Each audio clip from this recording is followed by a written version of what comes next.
बारामती लोकसभा निवडणुकीच्या पार्श्वभूमीवर दौंड तालुक्यातील वरवणमध्ये सुप्रिया सुळे यांच्या प्रचाराकरता शरद पवार यांची जाहीर सभा होणार आहे। या सभेत महाविकास आघाडीचे काँग्रेसचे नेते बाळासाहेब थोरात, शिवसेना उद्धव बाळासाहेब ठाकरे पक्षाचे आदित्य ठाकरे, आमदार रोहित पवार, सुप्रिया सुळे उपस्थित आहेत। सभेकरता स्टेज उभारला असून भव्य मंडप देखील या ठिकाणी तयार करण्यात आलाय। या सगळ्याचा आढावा घेतला आमचे प्रतिनिधी विनोद गायकवाड यांनी।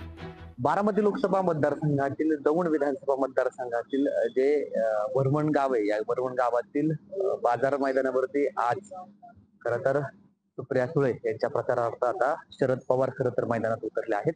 खरं तर दौंड मध्ये ते या ठिकाणी जाहीर सभा खरं तर या वरवण मध्ये घेणार आहेत। या ठिकाणी जर आपण पाहिलं तर या पाठीमागे जर आपण पाहिलं तर आता स्टेज खरं तर उभारण्यात आलाय। जवळपास या ठिकाणी 3000 खुर्च्या या लोकांना बसण्यासाठी खरं तर या ठिकाणी मांडण्यात आलेल्या आहेत।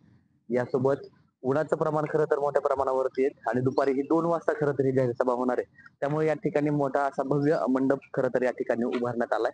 खरं तर एकूण बारामती लोकसभा मतदारसंघामध्ये आपण जर पाहिलं तर एक पवार कुटुंबातच खरं तर ही लढत पाहायला मिळते। त्यामुळे या निवडणुकीकडे खरं तर अवघ्या महाराष्ट्राचं लक्ष लागलंय। शरद पवार आता स्वतः लेखीच्या या प्रचारासाठी खरं तर आता दौंड मध्ये येत खरं तर या ठिकाणी दौंड मधील सांगता सभा खरं तर घेणार आहेत।